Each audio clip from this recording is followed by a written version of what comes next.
Omagyanatimirandhasya Gyananjana Shalakaya Chakshurnilitam Yena Tasmai Shri Gurave Namaha.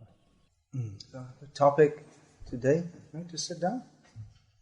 The topic today is the perfection of philosophy and religion. And it's being conducted at the Assumption University. Is it? Assumption means we have some assumption. How did that name come? It's the holiness of Mary. Ah, that assumption, I see. All right.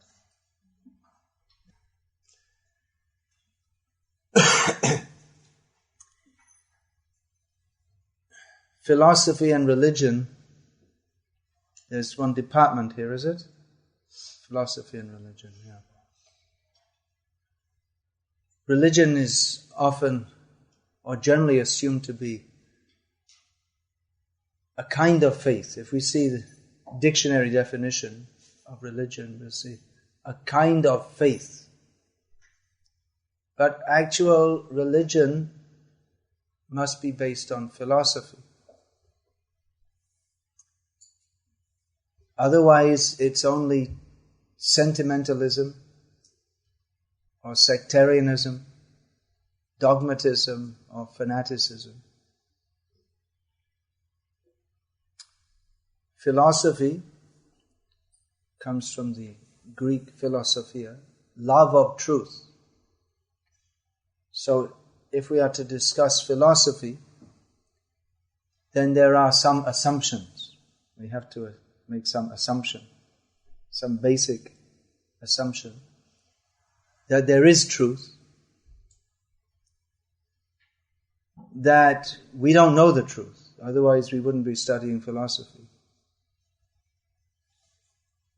and that the truth can be understood, otherwise there would be no point in studying philosophy. So these are some basic assumptions. There is truth, that we don't know it, and that it can be understood. Now, some people have the philosophy that there is no ultimate truth, or that it cannot be known, or that even if there is truth, it cannot be known, it is unknowable. But then that's not actually philosophy, that's anti-philosophy. That if there is no truth, there's no ultimate principle, then there's no use to discuss anything. If there's no ultimate existence, if there's no ultimate meaning to anything, then we should stop all thinking and probably all acting. If we say that there's no ultimate truth, everything is meaningless. Of course we can say this, but that doesn't stop us eating our rice 3 times a day. If everything's meaningless, then we should, why eat? Why do anything? If we say everything's meaningless, then we should stop eating, stop breathing. Why do anything? Just don't exist. Or if we say there is no existence, then why try to maintain our bodily existence? Factually, even someone who's not in the slightest bit philosophical, even the animals, accept that there is meaning, at least at the level of eating. In the Upanishadic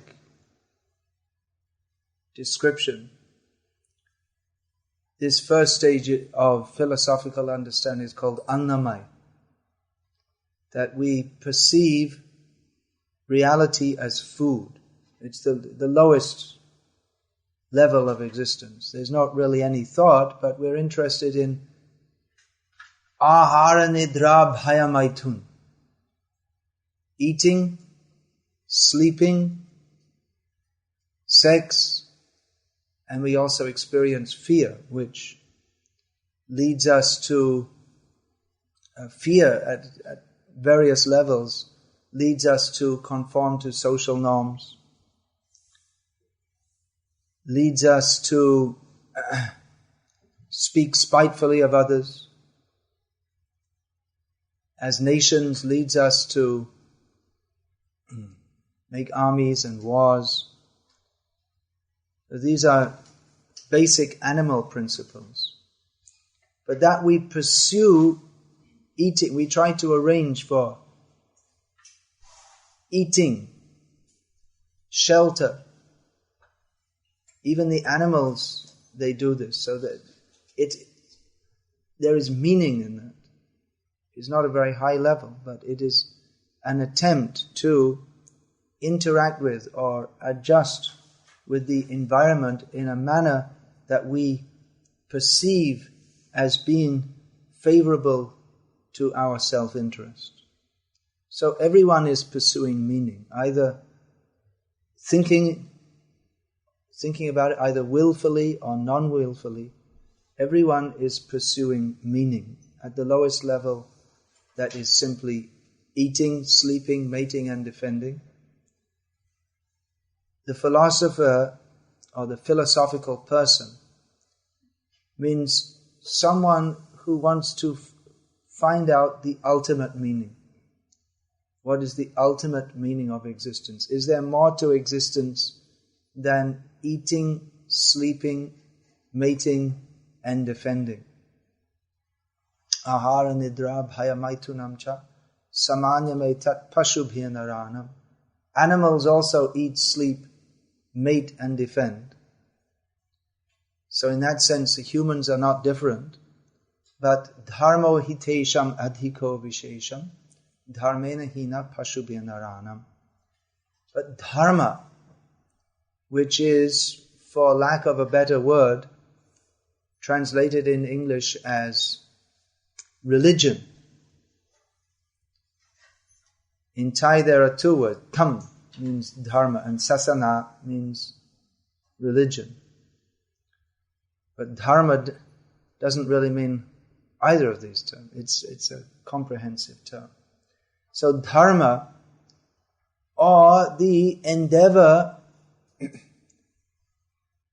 to understand the highest truth, that is the ultimate meaning of dharma.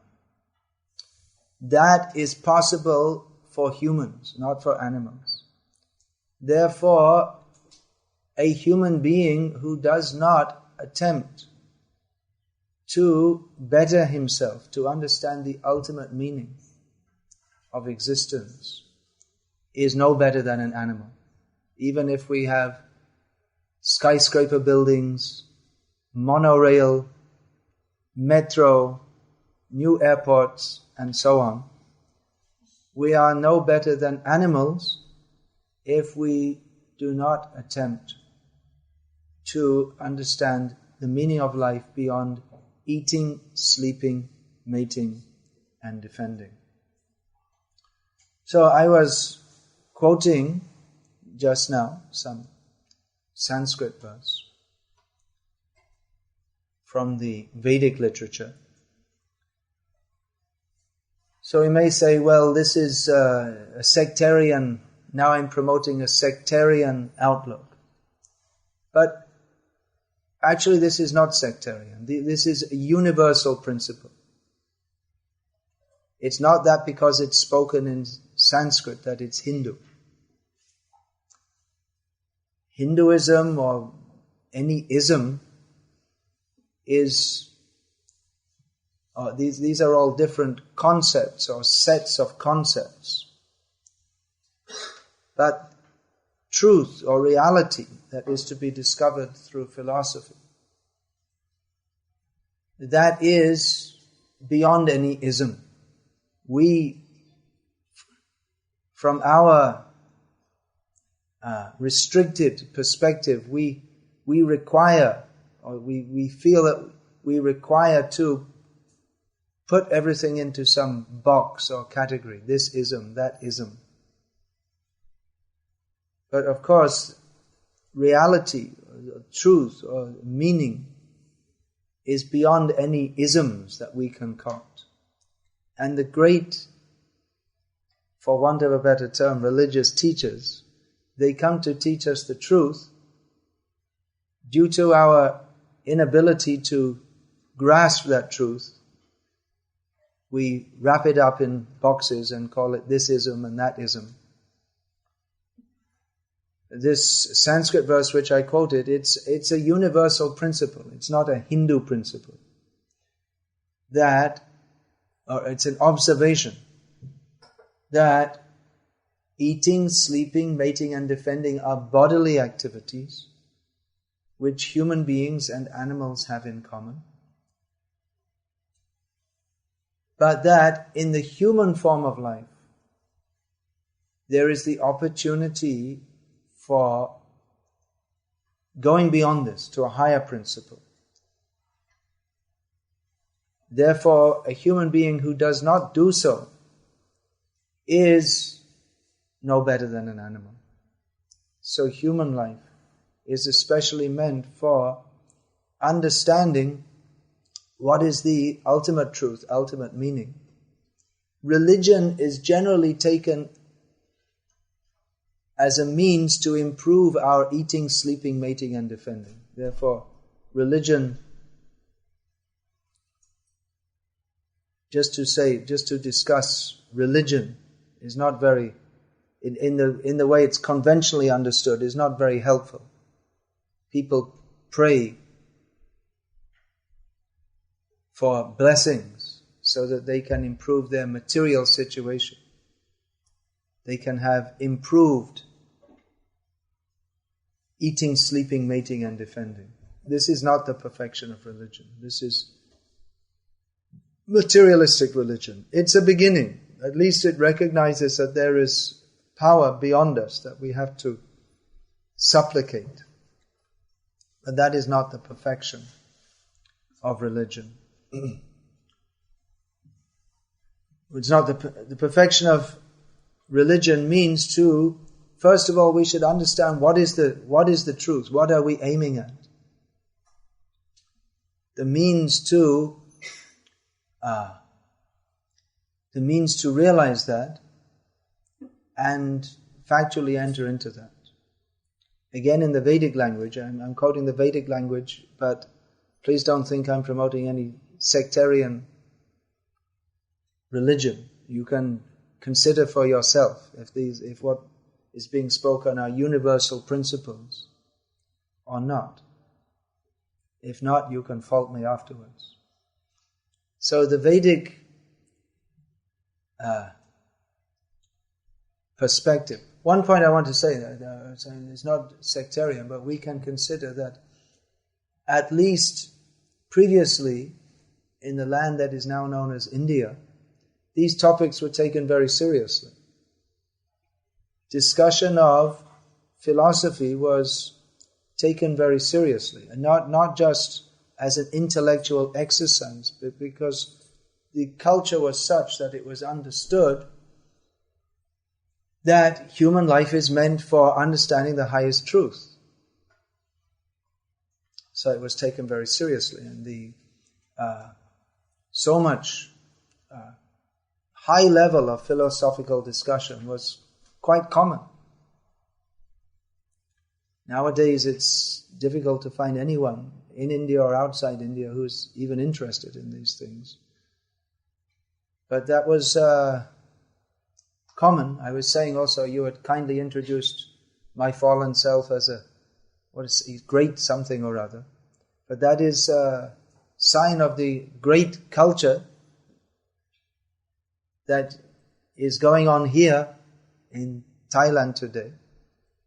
The great culture of recognizing that a person who is more concerned with religion, the highest truth, than with eating, sleeping, mating and defending is a person to be respected. That is respectable. It's more respectable than money, power, position, all these things. Is the position of one who is engaged in the genuine search for the highest truth. So, the Vedic exposition of philosophy and religion, they're not separated. The two are, they're different compartments, philosophy and religion. Philosophy means religion and religion means philosophy, ultimately. So that is perceived in 3 stages.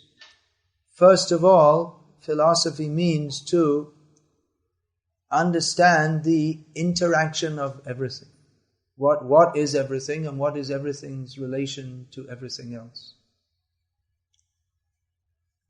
What's going on? What's going on in the world? Now that can be taken at a physical level. Practically all subjects which are studied in universities, they're concerned with the interaction of various principles. Mathematics means the interaction of numbers. Physics means the interaction of energies. Biology means the interaction of organic substances. History means the study of the past interactions of human society. Politics means the interactions of various persons' machinations for power and social organization. So the subject, which is the study of the interaction of everything, is philosophy.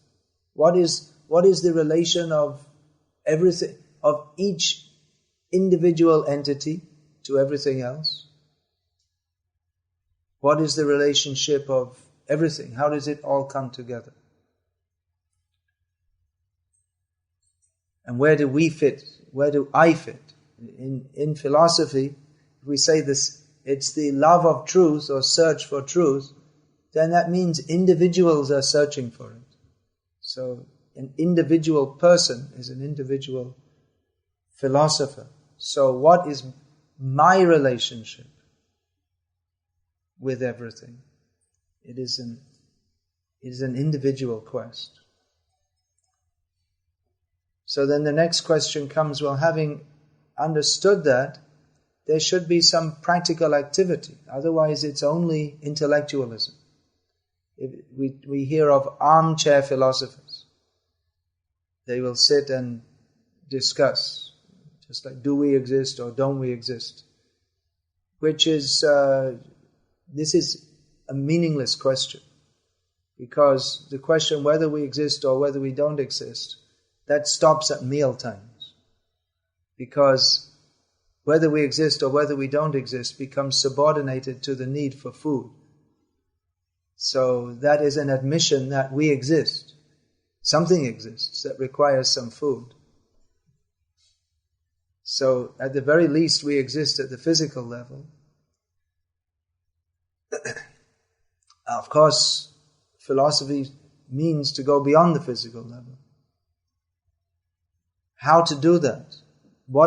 Having understood philosophically what is my relationship with everything. Now there are various schools of philosophy. Some will say that the individual ultimately is everything, or the individual ultimately doesn't exist.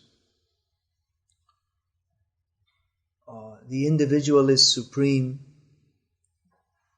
or the individual is part of the Supreme. The individual is subordinate to the Supreme. There are various philosophical perspectives. However, if we are to understand the truth, then we should know that it's not a matter of opinion. Some philosophers say, well, all opinions are as good as each other.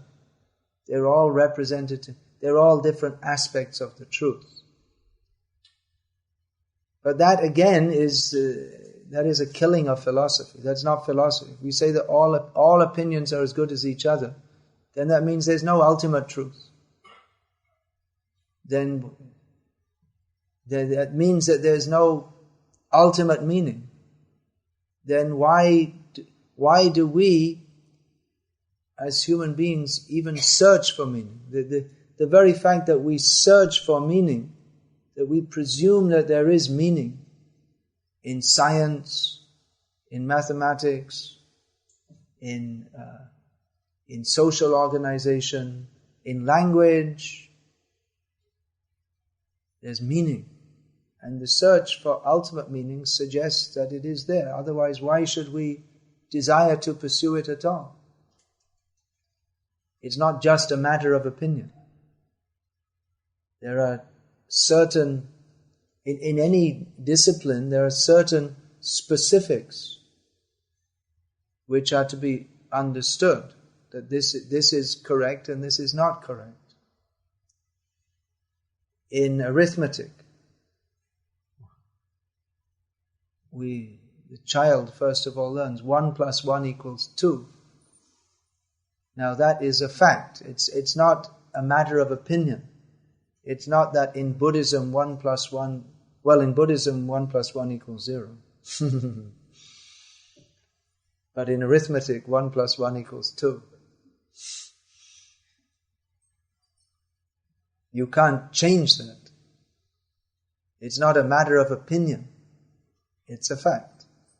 If at all we're to study arithmetic, then 1 + 1 always equals 2. 2 + 2 always equals 4.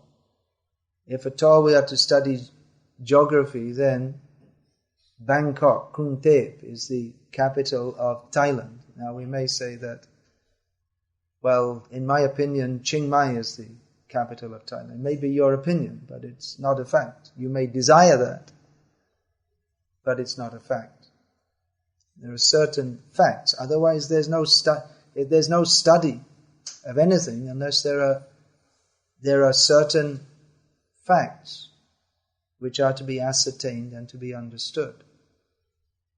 So if we say that all opinions are the same, or there's no ultimate meaning, then there's no need to study philosophy, and the search for meaning is meaningless. But again, this is not actual philosophy. Although some people who say that there's no ultimate meaning, they churn out dozens of books to explain why everything has no meaning. So but what's the need? Then just sit at home and watch football on the TV. Well, even that's got some meaning. Meaningless as it may be, we ascribe meaning to it. It has no ultimate meaning. That in a game of football, they have ascribed meaning to the movement of a ball from one end of a pitch to another. So it is an ascribed meaning. It has no ultimate meaning. But if we are to search for the truth, then we should accept that there is some ultimate reality. So, what is that? Philosophy means to find out what is ultimate reality, and then what is our need for that? How to connect with that? What is our lacking? At the present time, in our present situation, we perceive our lacking. We are searching for the truth. We perceive that we do not know what is the truth. We feel incomplete. We feel dissatisfied. And actually, in material existence, we should feel dissatisfied. That is intelligent. Because ahara nidra bhaya maithun, the bodily activities of eating, sleeping, mating and defending, they lead to another set of, or they are enacted within and prolong another set of 4, janma mrityu jara vyadhi, birth, death, old age and disease. These are the inevitable factors of material existence. That we may try to find meaning and happiness in a life of eating, sleeping, mating and defending. But ultimately, we have to accept death, rebirth, old age, disease. This is miserable. There are so many miseries in material life. They are also analyzed in three categories. Adhyatmic klesh, adhibhotik klesh, adhidaivik klesh, which means miseries pertaining to the body and mind. Sometimes it's too hot. Sometimes, not often in Bangkok, but sometimes it's too cold. We perceive that. We have diseases. We have anxiety, anger. So these are all miseries pertaining to the mind and body. Then there's miseries caused by other living beings. Mosquitoes are biting. Politicians are oppressing. Someone is shouting at us. Someone is driving in a way that causes us distress. So there are miseries caused by other living beings. And adhidaivik klesh, natural disturbances such as floods, earthquakes, tsunami, or just like that, too hot, too cold, like this. So this material existence is miserable. Nevertheless, every living being is trying to be happy. Why? The philosopher should consider that the search for ultimate happiness suggests that there is ultimate happiness. Just as the experience of thirst suggests that our body has a need for water, and there is water. The experience of hunger suggests that our body needs food, and there is food. So the experience of insufficiency or dissatisfaction, that we want ultimate happiness, satisfaction, peace, suggests that it is available.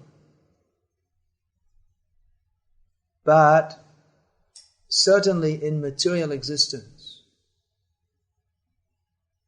all our attempts for happiness, through friendship, whatever, through friendship, love, eating, sleeping, sports, and so on, there are thousands and thousands of ways that we attempt to be happy. Even some people, that's considered a perversity. They try to be happy by giving misery to others. They perceive happiness as making others unhappy. Or they may even perceive happiness as giving suffering to themselves. It's a very strange kind of happiness. But all these kinds of happiness, even love in this material world, it's all incomplete and imperfect. Even if we think, I will marry my dream girl and we shall live happily ever after, but it's all just a dream, because we don't live happily ever after. It might be 1 or 2 days after the marriage, or it might be even throughout life, but death is a limiting factor. Everything is limited by time. So that we desire full, complete, uninterrupted, perfect happiness suggests that there is full, complete, perfect happiness, but that it's not available in this material world suggests that we have to seek it in another place, or beyond the activities of eating, sleeping, mating, defending. And that may also encompass sports, art, science, music.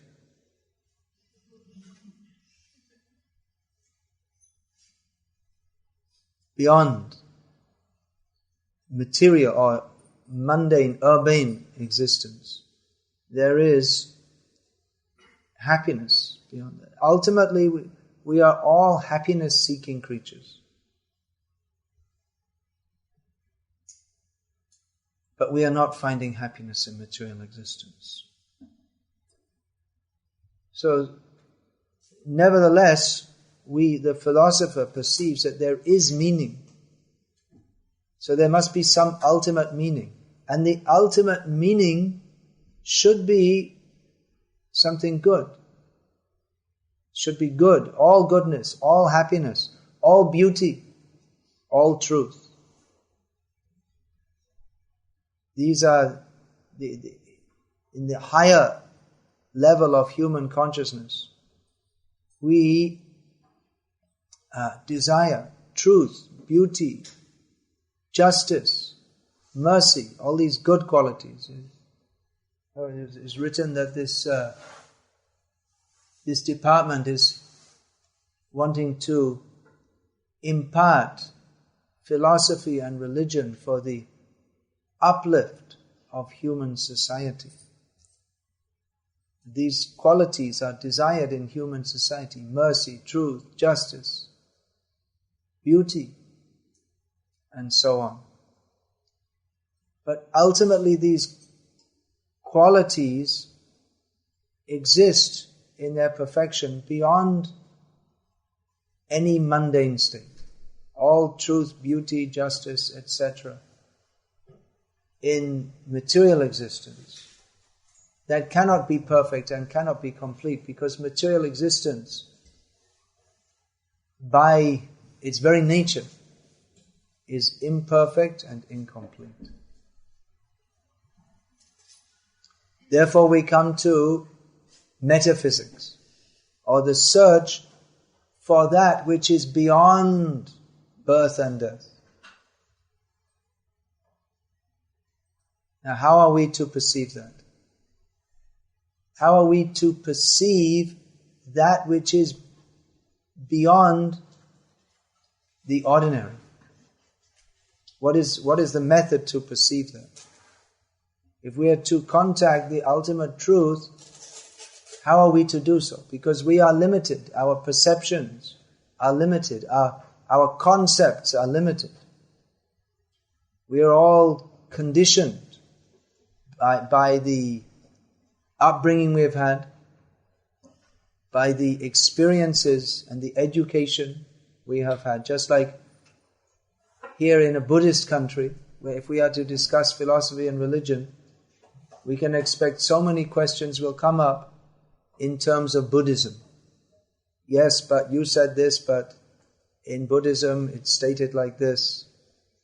And if we, even though I'm trying to speak in a non-sectarian manner, speaking about the basic principles of philosophy and religion that transcend all times, all mundane times, places and circumstances. But everyone tends to perceive in the terms of what they've learned and what their experiences are. So in a Buddhist country we'll get questions in terms of Buddhism. In an Islamic country we'll get questions in terms of Islam. In a Christian country, from Hinduism you'll get questions in terms of Hinduism, or what people perceive or consider to be Hinduism, Buddhism, or whatever. So ultimately the truth is beyond, as I was saying, beyond all these isms, and it's beyond any mundane way of thinking. So how are we to? This is the problem then for philosophers. How to break through that? How to come to the transcendent level, that which transcends mundane thought. In the Vedic literature, again, it's said that there are 3 limits. Of course, there are 3 limiting factors. They are time, space, and thought. We are limited by time. We perceive ourselves as products of the 21st century. We perceive ourselves as products of the world in which we presently live. And so these are limiting factors on our consciousness. And thought are the accumulated thought patterns by which we think. Education, what is that? That is teaching us how to think. A liberal education is supposed to help people to think independently. But any educational system must be an imposition on a person's thought patterns. You have to teach people how to think in some way or other. It's not possible to be absolutely non-sectarian. Education means there has to be some discipline, some teaching people how to think, how to perceive in certain ways. But ultimate reality is beyond our preconceptions. So how to go, inevitably we are thinking into, I am from Thailand, I am a Buddhist, or I am from India, I am a Hindu. How to go beyond all these preconceptions and come to ultimate truth. Well, I've been quoting the Vedic literature and I will continue to do so. Ved means vidya. Within the Vedic literature itself, vidya means knowledge. Within the Vedic literature itself, it's stated that there are 2 kinds of vidya. One is ordinary knowledge, aparavidya. And another kind of knowledge is paravidya. That means knowledge, transcendent knowledge, beyond our preconceptions. There is truth as it exists, not subject to our perceptions of it. The truth is independent. Even material truths are independent of our preconceptions. Just like 1 + 1 = 2 it's not a matter of opinion. It's a fact. We can argue that, but then we go outside the scope of accepted reality. Of course, there may be different opinions, but there are certain facts we have to accept if we are at all to conceptualize anything. So that there is ultimate meaning is suggested by everything around us. That we walk in the door where the door says A101. We don't attempt to walk through the wall. Means that there is an accepted order. We feel hunger and we eat rice. We don't eat garbage in the street. We feel we need something in our stomach, but we put in rice. We don't put garbage. The garbage would also fill the space in the stomach. But we act according to the accepted order. So order is there, but the order that we find on the material platform and our attempts to act within that order to attain happiness ultimately brings us frustration. Then how to come to ultimate meaning, and what is that ultimate meaning? So the Vedic literature discusses this. Now, I've been trying to present this as non-sectarian, and I'll go on doing so. But I'm going to quote the Vedic literature more to discuss this. Because if how are we to make this jump from perceived reality to that which is beyond our preconceptions, the ultimate truth? How are we going to do that? There must be some link between the transcendent and our present situation. There must be some means of communication. Just like the teacher teaches. If it's mathematics, he teaches 1 + 1 = 2 and on and on and on. There's communication. Someone knows and someone doesn't know. He who knows, he tries to impart that knowledge to others. And that knowledge which he has, which is at the present time beyond the understanding of the student, the teacher, he understands that clearly and can impart it to the student. This is the system of imparting knowledge. So, the system of imparting knowledge of that which is beyond our mundane preconceptions, and which it brings us to the level of ultimate reality, that is also communicable. That knowledge exists and it is understandable. If it was not understandable, then why should we have the desire to understand it? Just like if in the cosmos, we see there are so many needs and there is fulfillment of that need. There's the need for, we feel the need for water, we have thirst, there is water. Is there a need to take photos just now? There are conflicting needs. Philosophy is getting more complex. Let's keep it simple. Photos later, if you don't mind. There's also a need to keep nice relationships, so I won't shout at you.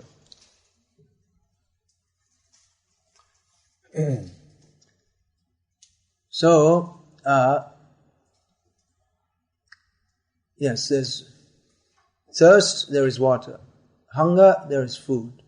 So, the desire for ultimate happiness, how to attain that? That should be, if we're not attaining that someone should know. And that should be communicable also. Of course, there's a very high level of knowledge, and not everyone may be eligible to understand that. Just like 1 + 1 = 2, pretty much everyone is eligible to understand that. But then when we go higher and higher, algebra, geometry, trigonometry, calculus, and on and on and on, then it requires that some primary education, some ability, some interest, and it requires a competent teacher. So this, in the Vedic literature, this highest knowledge, the Vedas, that purports to give the highest knowledge, to give that knowledge which is beyond the knowledge of eating, sleeping, mating and defending, ultimate knowledge. It purports to give that, but at the same time, it requires a competent teacher to teach it and a competent student to understand it. So the knowledge is given within the Vedas, but just like you cannot become a mathematician by picking up a book on higher, you cannot become a professor of mathematics just by picking up a book. It requires, one has to study from age 5 and then go study year after year after year after year and be guided at each step. And then ultimately one can enter into the higher level. And the higher you go, the less students there are. How many atomic physicists are there in the world? Not so many are eligible to understand.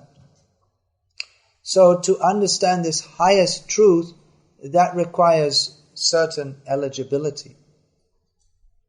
That is described in the Vedic literature. And the Vedic literature also describes that apart from the highest reality, which not everyone is ready to come to, there are various levels. And therefore, just like in the school, there's the first grade, second grade, third grade, and the mathematics that is taught, or whatever subject, is progressively higher. So within this world, we see different manifestations of what are called religion. And they're all meant for the ultimate truth. But it is taught at various levels according to different persons' level of eligibility. Now, we're using an example of mathematics. What may seem true at one level of mathematics may be untrue at another level. Or physics. What is true at one level, Newtonian physics, is true, but at a higher level, one has to come to quantum physics. Or in mathematics, an axiom is that there's no square root of a negative integer. But it's not possible, because if you multiply a negative integer by another negative integer, then it automatically becomes non-negative, becomes positive. But in higher mathematics, it's possible. It's not understandable to those who are on a lower level, but it's not only possible, but it's necessary for solving certain mathematical problems at a higher level. So there are various levels of religion also. And they are propagated within the world by various teachers for the uplift of human society, so that people can gradually come to a higher level. Now that may take many lifetimes. Of course, in some religions, in some religious systems, they don't accept that we have many lifetimes. Although this can be understood to be religion being taught in the infant level. That there's only one life, and then you're created, and then you live, and then you die, and then you're judged on the basis of one life, and then everything's finished. It's not very, if we consider philosophically, this is not very satisfactory theology. That whatever you do in one life, and then you're judged forever. And usually, according to the religions who say this, most people, according to their theological outlook, are burned in hell forever for the mistakes you make in one life. But rather, understanding this highest truth, it's not such an easy thing that it can be understood in one life, and may take many lifetimes. So rather, we have many chances, or a gradual development. So what is the highest truth? Well, to understand the highest truth, first of all, there's some eligibility required. And eligibility begins at the beginning of religion. What is the beginning of religion? First, we should become qualified at the lower level, then we can become qualified at the higher level. To try to bring people immediately to the higher level without bring them to the step by step, it won't be very successful. To attempt to teach atomic physics to infants who have not studied multiplication will not be successful. So the Vedic literature teaches that, first of all, the principles of dharma. What are the basic principles of dharma that are required to become eligible? Eligibility for this knowledge is not simply based on intellectual capacity, but is based on purification of one's existence. One who leads a pure life can understand the ultimate truth, which means that which is pure, that which is beyond contamination. So to understand that which is the ultimate purity, the highest reality, requires that one become purified in one's eating, sleeping, mating and defending. These activities are animalistic. One should become pure. One's eating, sleeping, mating and defending should become purified. Everything should become purified. So the basic principles of religion are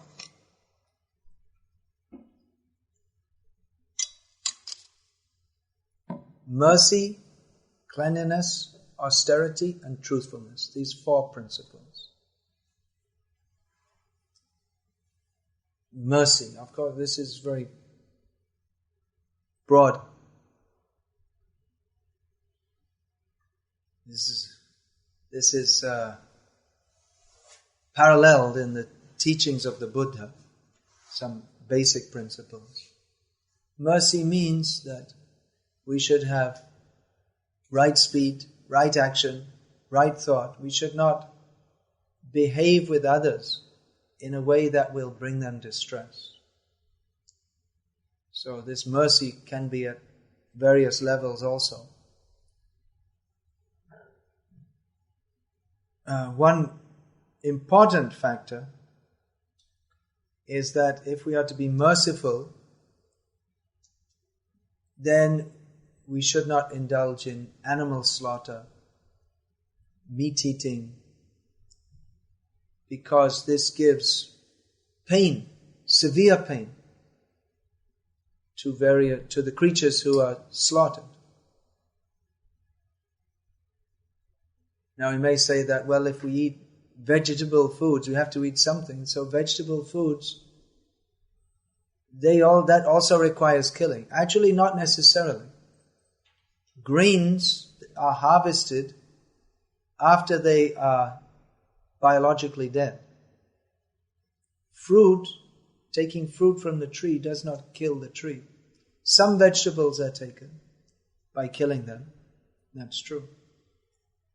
But even then, because the consciousness in the vegetable form of life is so much less than that in the animal or fish or bird species, there's much less pain involved.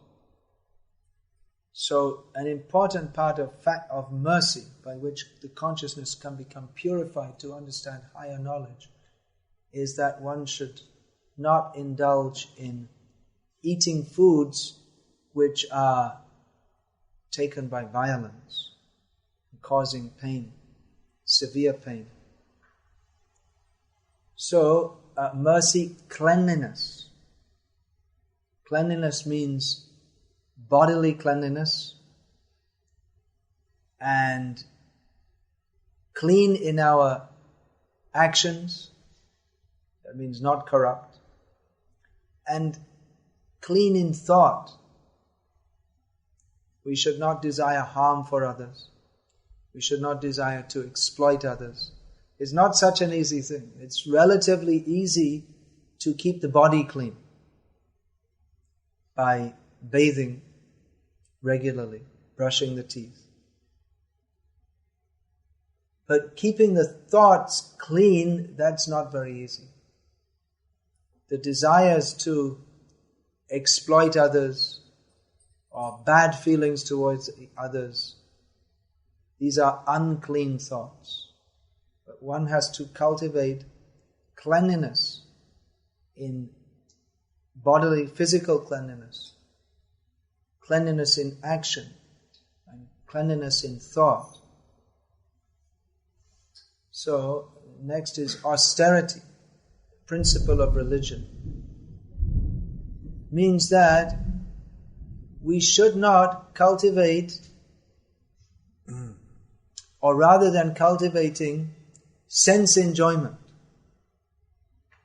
we should know that sense enjoyment is that which entangles us in birth, death, old age and disease. So, karma, desire, you also say that in Thai, is it? Kama, something like that. I can't remember. It's a long time since I spoke Thai. So that entangles us. So austerity means that activity by which we remove ourselves from sense enjoyment. Rather than cultivating sense enjoyment, we cultivate abnegation of sense enjoyment and truthfulness. One should practice speaking the truth. On the higher level, truthfulness means not simply speaking the truth, but living for the truth. So these are basic principles of religion. And by cultivating these, we come from the philosophical platform to the practical platform. That philosophy means to understand what is our relationship with the truth. And religion means to act according to that.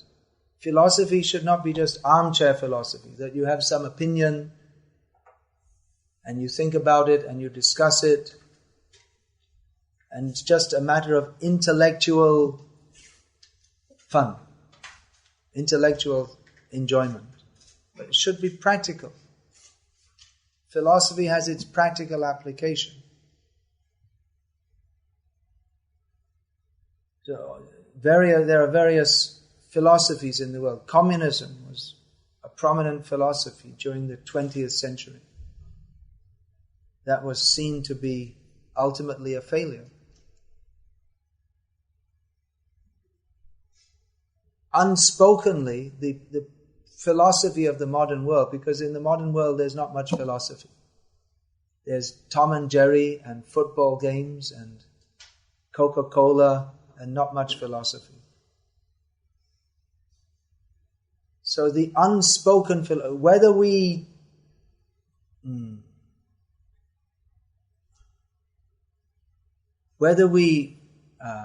propagate it or conceptualize it or not, everyone has some philosophy. So the philosophy of the modern world, even though it's not, what's the word? Spoken? I'm forgetting the word. It's not clearly expressed or even understood. But the philosophy, time's up? There should be a break, question, yeah. Okay, I have to wrap it up. All right, how to speak the philosophy of the whole truth in 2 seconds. Hare Krishna. That's it. Anyway, So, the philosophy of the modern world is eat, sleep, drink, be merry and enjoy, for tomorrow we shall all be dead. That's it.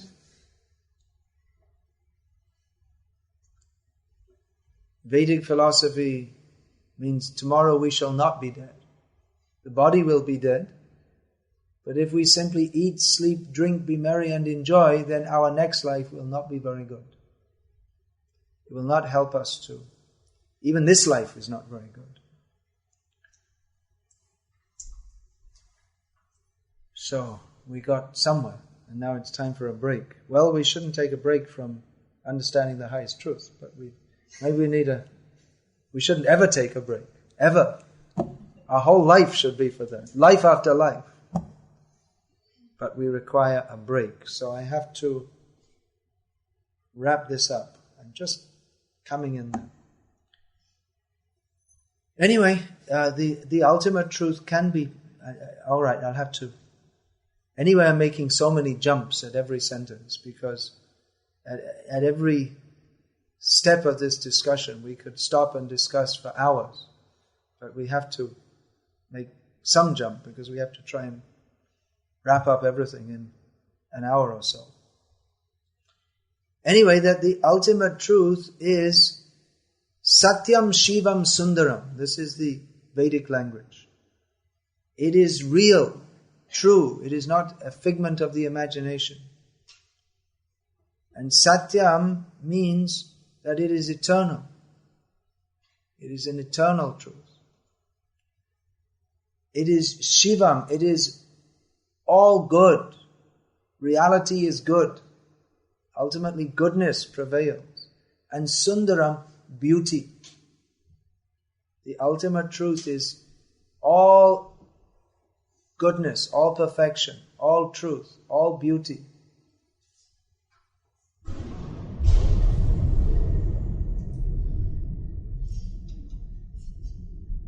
Well, how are we to find that? Not by any...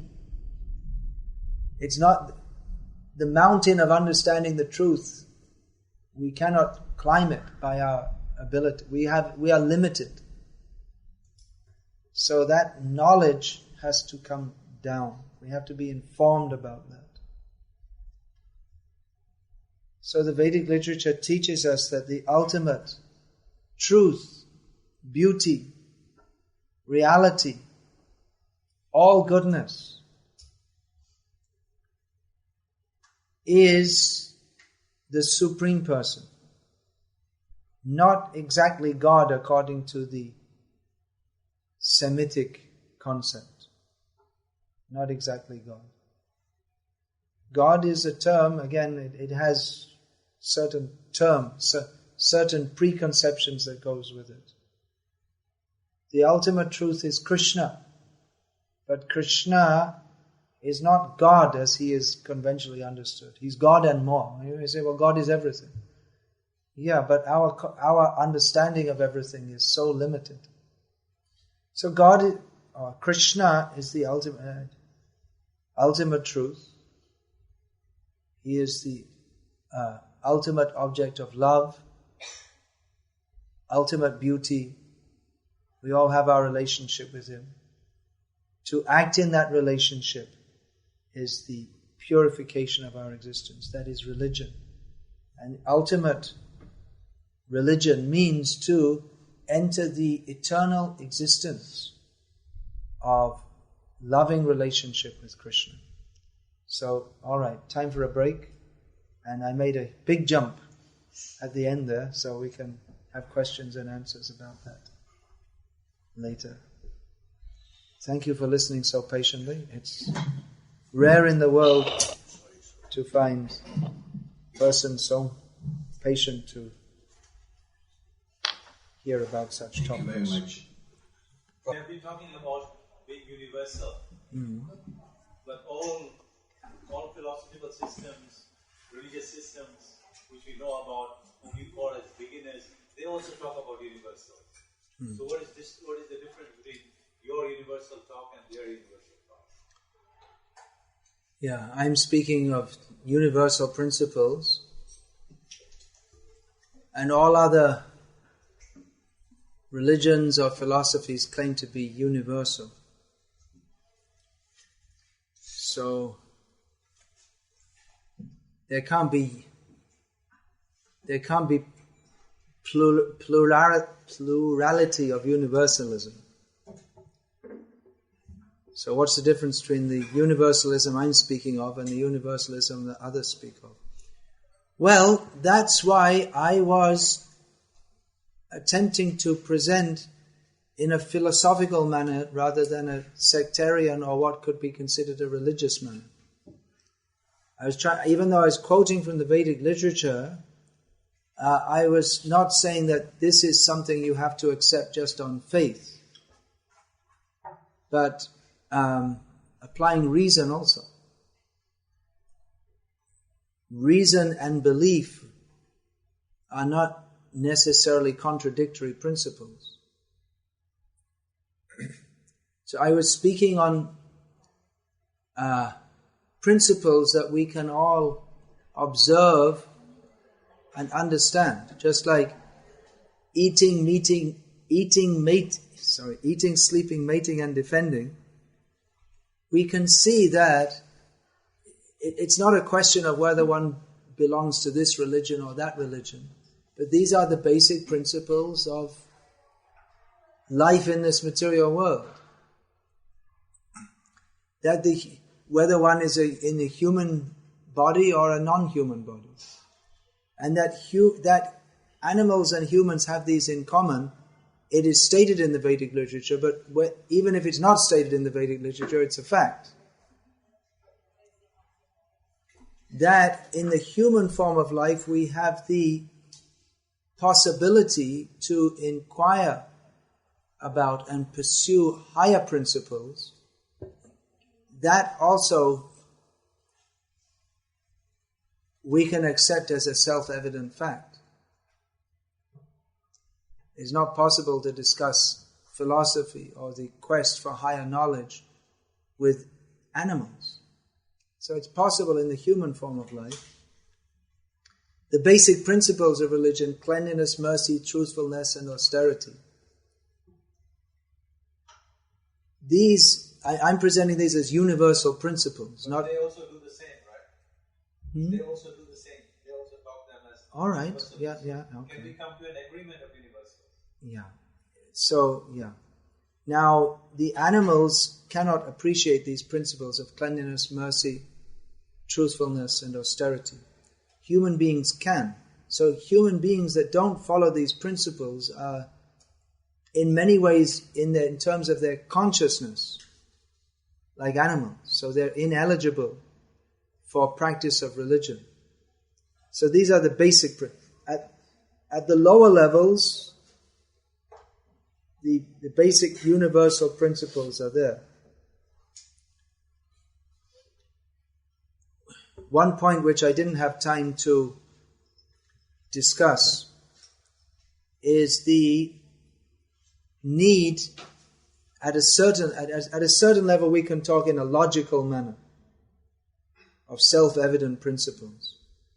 But the very nature of reality, of ultimate reality, is that it's not evident to us at the present time.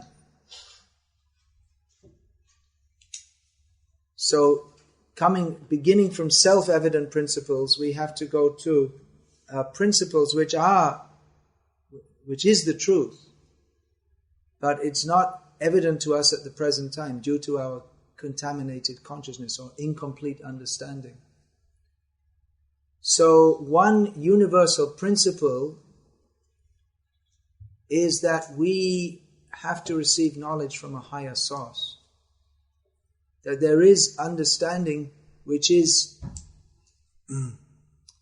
beyond the normal or mundane level of consciousness, which has to be communicated to us from a higher source. And that is a principle of all religions. The Buddha spoke and others followed. Hazrat Muhammad spoke, before him so many other prophets spoke, and others followed him. Jesus Christ spoke, and others followed. They spoke of reality at a level of understanding or a level of perception higher than that which we are presently experiencing. So that knowledge of that beyond our ordinary experience, or ultimate knowledge of reality, has to be received from a higher source. That is a universal principle. So we're all religions, whether they articulate that or not, they all accept that. Now, what is spoken by various prophets or avatars or that may appear to be different, and it may be different according to the level of eligibility of the people they're speaking to. And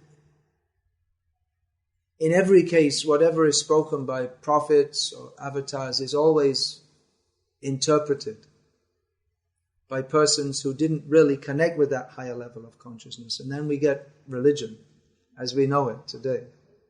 That's why we're trying to discuss philosophically. It doesn't, even the very greatest, best, purest teacher, whatever he says will be misinterpreted.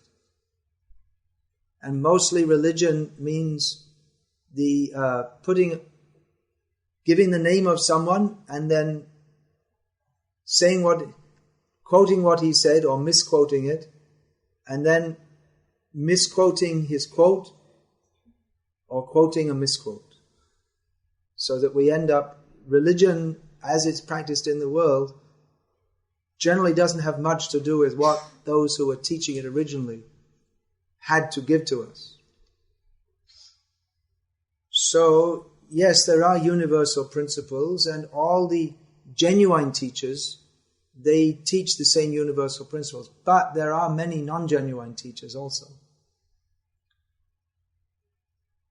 So they're all coming from the same source.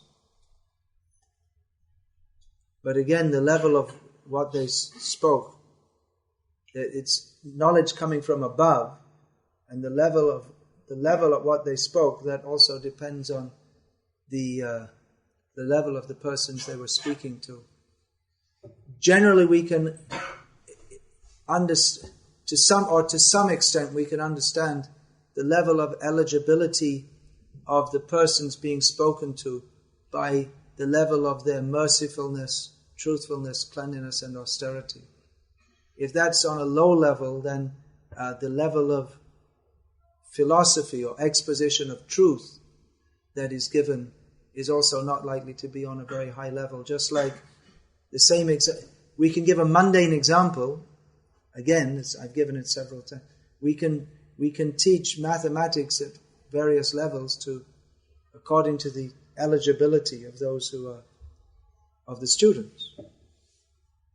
So, although all religions, they're based on the same universal principles, but it doesn't necessarily mean they're all on the same, that they're all teaching exactly the same thing, or they're all teaching the same level of truth or understanding of truth.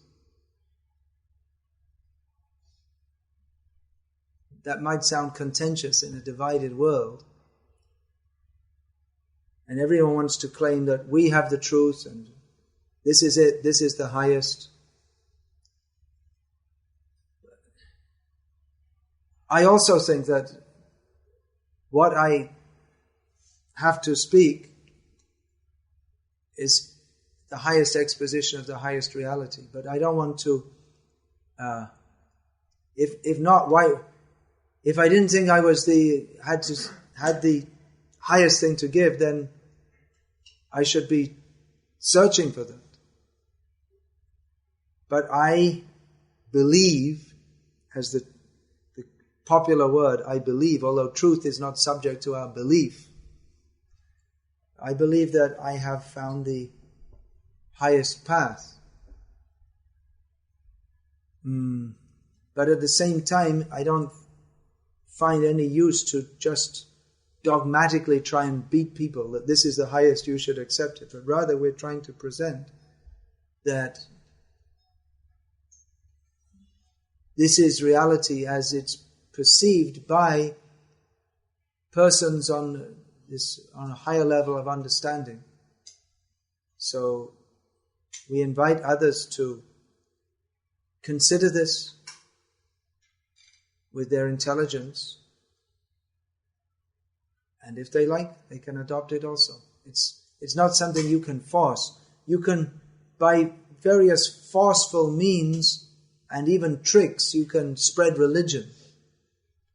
But actual connection with the highest truth cannot come by any such means.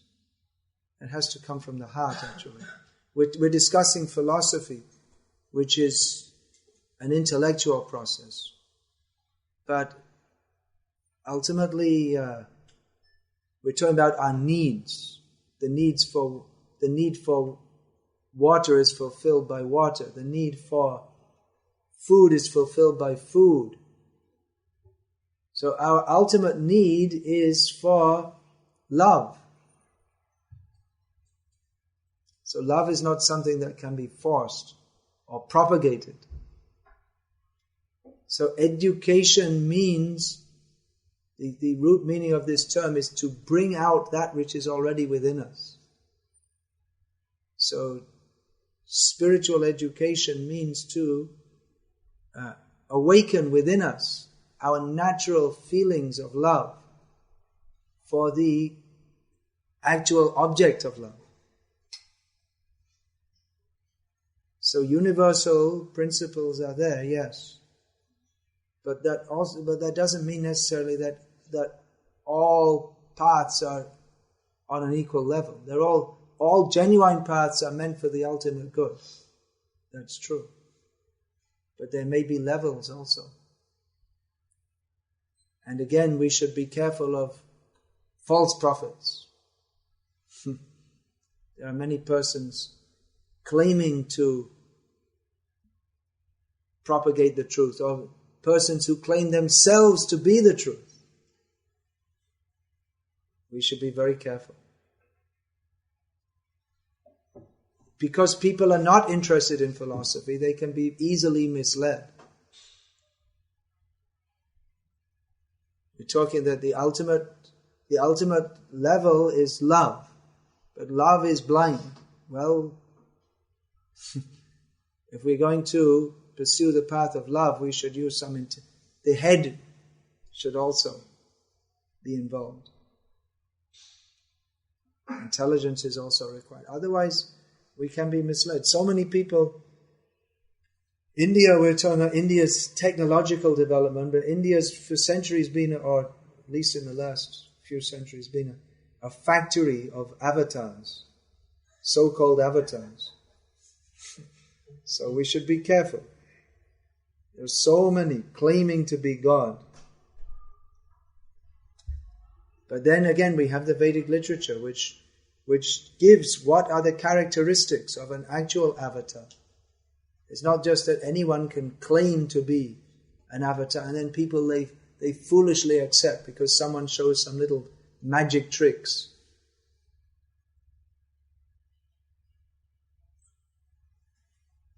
Yeah, other questions? I believe there are many questions. People have many questions here. So please introduce yourself when you ask a question. Yes.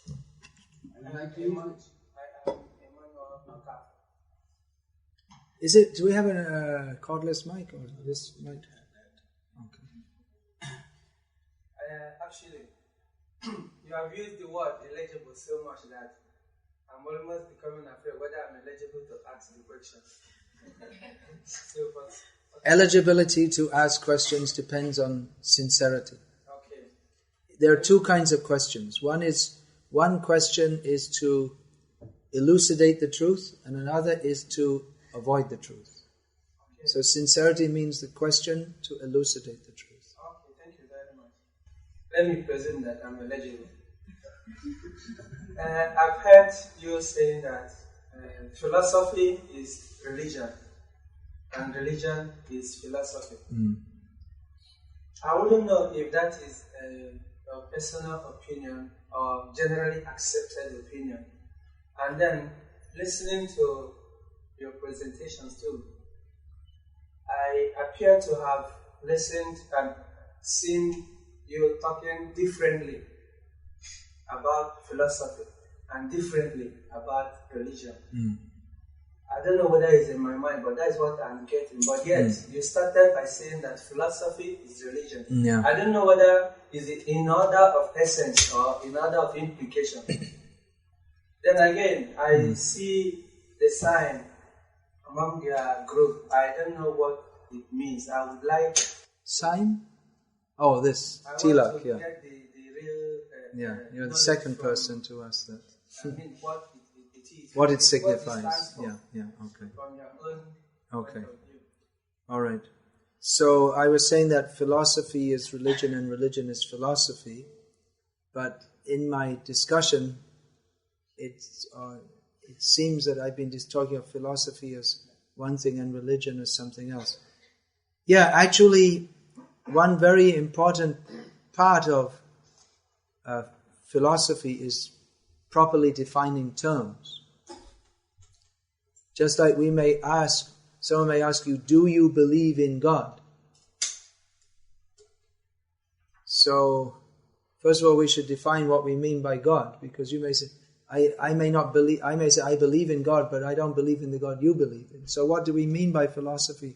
What do we mean by religion? What do we mean that they're the same? Yeah, they're the same in as much as they ultimately serve this, they ultimately come to the same purpose. Although, at the higher level, philosophy merges into religion. And religion cannot be without philosophy. And ultimately, religion and philosophy, even beyond what we perceive as religion and philosophy, is the pure activity or an experience of the soul, which is simply to love Krishna. But as we go down, or as we're at the more basic level, then we see, seen from different perspectives. It's actually philosophy and religion, they're ultimately meant for understanding the highest truths, but they're different words, which means they should be something different, isn't it? If they're different words, so it means they're two different things, they are two different approaches to approach the same thing, which is ultimately encompasses all philosophy and all religion. So yes, they are different at our present level of perception. We treat them at least somewhat differently, but ultimately they're meant for the same thing. And what's this? This is called tilak. It's symbolic of the wearers being a devotee of Krishna. His whole existence is dedicated to Krishna.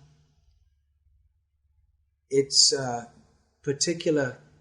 this is made from a particular clay which comes from a particular holy place. And the benefit of applying this with mantra, it's not just here, there are 12 parts of the body. Here, here, here, here, like this. So this is applied with mantra, which invokes the protection and blessings of and remembrance of Krishna. And it also helps others who are familiar with this to remind them of Krishna.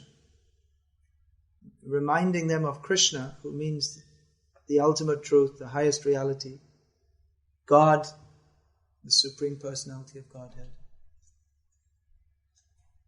Reminding others of Him is also beneficial for them. So it has various purposes. It's a great culture. Thank you.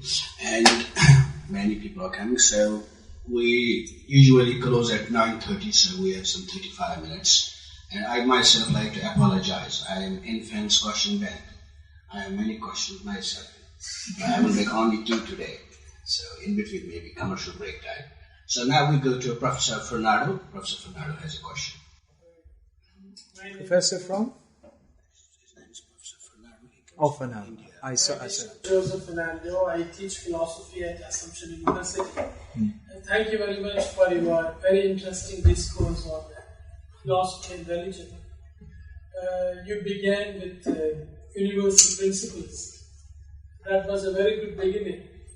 And though you quoted the Vedic slogans, Vedic statements, but then you tried to show us the universal application of the Vedic principles. That was very nice to listen to. Thank you. But then, you ended up in a sectarian manner. That's in my opinion. Well, the point is I didn't have time. I had to make a big jump. I said I had to make a big jump. Yeah. Because you gave a name to the transcendent reality. So there you sounded a bit sectarian. I was a bit... Well, it may... The ultimate reality has a name may sound sectarian. But then the ultimate reality is ultimately beyond our conceptions of what that reality should be. So if the ultimate reality does have a name, and we deny that, then we're not in contact with the ultimate reality. The point I wanted to make, which I didn't have enough time to make, is that we have to receive knowledge of the ultimate reality from those who have it. And that the ultimate reality is a person. It's not just a concept or an impersonal force. It needs quite a few steps to go through that. But if we are to accept that the ultimate... Well, it's not so difficult to understand. If we see that everything is ordered within this universe, and that suggests that there's an orderer, that there's ultimate meaning. And meaning doesn't come about simply by chance or chaos. So, if we are to accept that the Supreme is a person, then the person has a name also. Maybe many names. Why only one name? So it may be perceived as sectarian because different people are giving different or proposing different names. So then we may say, well, the ultimate has no name, but then denying, because we don't know the name, or we think that no one can know the name, to deny the name of the ultimate reality is falling short of reality. Krishna actually means all attractive. So ultimate reality is all attractive. We may see this as sectarian if we consider worship of Krishna as part of Hinduism, as it's generally considered. We consider it as, it's considered as part of Hinduism because of man's inability to understand higher reality and his need to categorize everything in terms that he understands, although Krishna is ultimately beyond material terms of understanding. This is actually one of the features of worship of Krishna, which is repeatedly in the highest literature of Vaishnavism, the Srimad Bhagavatam. This point is brought out again and again, how the ultimate reality, who is sought after life by yogis and philosophers, is playing as a young child, running around in the house of his apparent father. It totally throws our intelligence out. It's boggling to the intelligence that because the ultimate reality is all love, but that love is also, it's not just something vague, but it's intimate and personal. That means we have a personal exchange with the Supreme Person. What is that personal exchange? Feeding Him, even though He feeds everyone. Offering Him flowers, even though He makes all the flowers. So that's why I say it's ultimately beyond philosophy and ultimately beyond religion. If we find it difficult to understand, it's not difficult to understand if we find it difficult to understand, because even great yogis and philosophers, they also find it difficult to understand, even after many lifetimes of trying.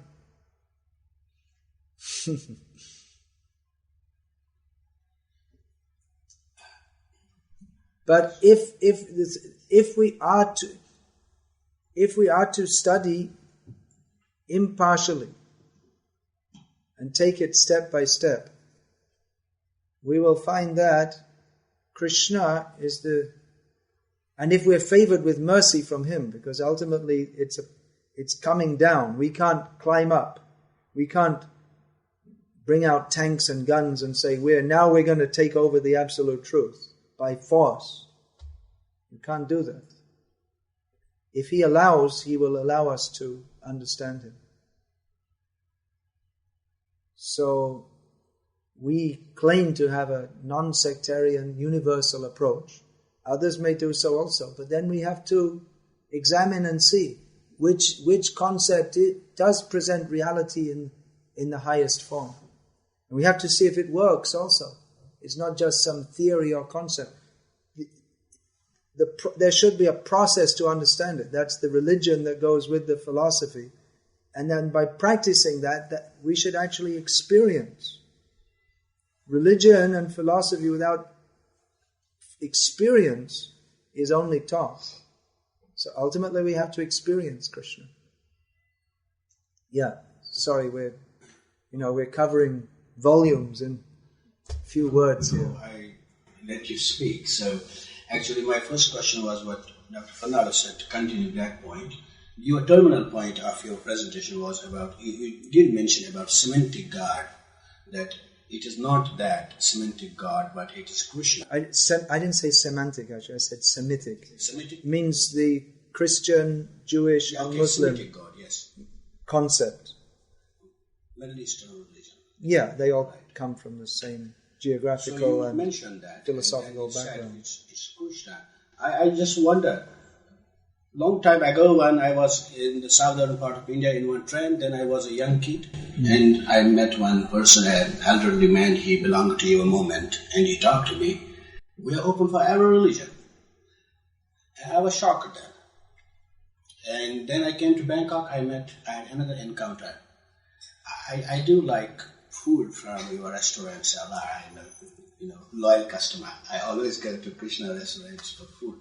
So there I met this guy, and he also said, I don't know what you have, a common thing which you can offer to all faiths of the world. Because what he claimed, and many did claim before that, we are open for every faith, we are open for everybody, and here you said, it's not that God, it's Krishna. I wonder, is it like Buddhistic nirvana, or is it Hinduistic Brahma, and this new term Krishna, and how it go together, and what could be a common? Then you say like, Krishna, you give it a name, and why it can't? No, we don't give a name. If the truth has a name, we cannot deny that name. But how can you justify that this can be Krishna? Others can justify too. Well, that's what I was saying. There comes a point, logic and philosophy can take us so far. Logically, we can understand that there must be a supreme being. Just like you may come to a country. I just came to Thailand today. Of course, it's not the first time I came. It's the first time I came here for about maybe 18, 19 years. I used to come regularly. So if you land in a country, you can understand that there must be some system of government. There must be some head of state. Whether he's called the president, prime minister, military ruler, or whatever.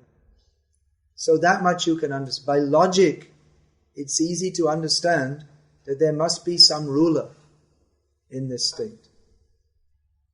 But who is he? What is his name? What does he like to eat for breakfast? How does he dress? What are his opinions? That you cannot understand by logical inference, because that a person by definition means he has a specific personality which is unique. So that the Supreme is a person, or God, is accepted in the Semitic religions. The Supreme Being. God is defined in the Oxford Dictionary as the Supreme Being. But who He is, actually, what does He look like? Because a person should look like something, and have a name and friends, and like to eat certain things and not other things. So this we cannot deduce by logic. Now there's a new ruler in Thailand. What's his name? General Sir something? Somchi? Somti. All right. So, what does he like to eat? You cannot deduce that by logic. You might guess that because he's a Thai, he likes to eat rice and noodles. So that would be a good guess. But what's his favorite food? There are certain things that you cannot, they're beyond logic. So logic can take us to a certain level, but then we have to find out. Now, no doubt the people of Thailand are going to find out, and of other parts of the world, they're going to find out more about him than they knew previously, because he's now got a much more important position than he had. So they'll find out when he goes to another country, then they'll find. I'm just speaking theoretically here. I'm not making any political statement. Could be dangerous at the present time. Or if the head of state, let's not say general something. If the head of state goes to another country and they'll invite him for a banquet, they'll find what he likes to eat and what he's allergic to and all this kind of thing. So how are they going to find out? Well, you should find out from someone who knows. Maybe if you want to find out about any person, you have to find out from someone who knows them. So that there is a supreme person, we can discuss philosophically and establish that. Of course, some people would argue. But then what is his name? What is that he has personal preferences which make him the unique person he is? That we can also understand logically. But what those unique characteristics are not understandable by logic. They have to be simply accepted by people who know. So, Krishna is the Supreme. The Supreme has to be something, someone, and according to the Vedic literature, if you wish to accept it, there should be some knowledge, there should be something which tells us about this.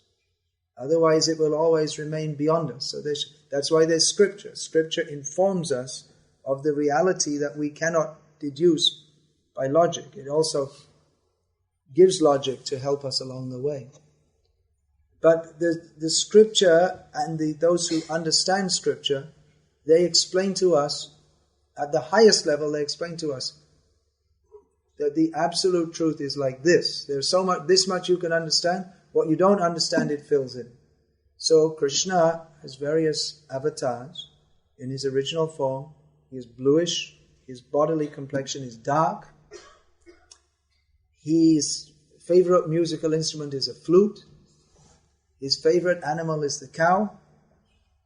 He has his girlfriend, that's what I'm saying. It's astonishing. But it's not immoral. Now we're going up a long, long way. If we're looking from down here, everything looks back to front. When our vision comes around the other way, we'll see that Krishna's girlfriend, that is the highest platform of purity. But if we look from this world, it looks to us impure. So this is very high philosophy. What about disciples of Krishna, Swami? Do they have girlfriends? I mean, they should follow Krishna, right? Yeah. Krishna has friends. In this immaterial existence, we have limited friendship. Ayang nejaf paro veti ganana laghu chetasam. People of narrow-minded vision, they see, this is mine, this is someone else's. I'm a Thai, that's which people don't the Thais like. Burmese, traditionally, they had so many wars with the Burmese. So we're Thai, we don't like the Burmese. We're Buddhist, we don't like the Muslims. So this kind of thinking is persons of small consciousness. But udara charitanam tu vasudhaiva kutumbakam. One who's got broad vision sees everyone as his family. He doesn't differentiate. This is mine, they're in a different group, I like him, I hate him. Not like that. So this is real broad-mindedness. Thank you. Because of time constraint, we could allow only one or two questions. So please, go ahead. So I'm Mimi, I come from Burma. So I'm a student here studying medicine. So my question is, so for for you, ultimate truth is to enter the eternal relationship with Krishna, right? No, not for me. Okay, for your follower? No. Ultimate truth is not dependent upon me or what I think or anyone else thinks. Ultimate truth is by its very nature independent of what any of us think. So when we're speaking about the truth, it's not a matter of personal belief. It's a universal principle for everyone. Yes. Okay. So it's not, if at all we are to discuss the truth, then we should understand that it's not a question of belief, it's not a matter of my personal path, but it applies to everyone. It's very, very difficult for other people to accept this. Anyway, my question is... It may be difficult. It may be difficult, but that doesn't disqualify. It's just like to understand atomic physics. It's not everyone's going to understand, but that doesn't mean that the principles of atomic physics are not true because most people can't understand them. But at the same time, because this is a universal principle, if we discuss it philosophically, it may seem difficult, but actually because it is a universal principle, it is natural for everyone. Therefore, when we finished all this discussion, we'll chant Hare Krishna again, and then even without understanding all the philosophy, you can immediately come to the platform of the highest truth, So even without understanding it. So do you also have restrictions? Is that to understand this by birth or by training? And in this case, what is the role of Guru? Are they like the monks in Buddhism or quite different? Yeah, as I was saying at the beginning, because we're in a Buddhist environment, we'll get questions from the Buddhist perspective. And if we're in an Islamic country, we'll get questions comparing with Islam. So, are there restrictions? Yes, certainly. That I was saying that mercy, truth, eligibility depends upon our advancement in mercy, mercifulness, truthfulness, cleanliness, austerity. So that means there are some restrictions. If we're living like animals, then we cannot come to the higher platform. So there are some restrictions. In our Krishna consciousness movement, there are certain restrictions. No meat eating, no gambling, no illicit sex, no intoxication. Because these destroy mercy, cleanliness, truthfulness, and austerity. So no meat eating, no gambling. Obviously, someone who's interested in higher values, there's no gambling, there's no meat. No illicit sex, which means that sex is allowed, not for monks, of course, but one may pursue this path as a layman or laywoman within married life. And sex is not meant to be just for some recreation, but for procreation of good children. And no intoxication, because this destroys... Intoxication destroys discrimination and destroys all good qualities. So there are some restrictions. There are do's and do nots. There are rules to follow which help us to discipline our lives and discipline our consciousness so that we can perceive the highest truth. And about gurus, their roles compared to monks in the Buddhist tradition, that's a very big cultural question, which I'll just briefly say to some extent yes and to some extent no. It's a very big question. All right. We don't have now much time and we have to do some formal things. And then you have a lot of prasad there, delicious prasad still left. So after we close, then you can have it again on my invitation. Is that all right? So now what we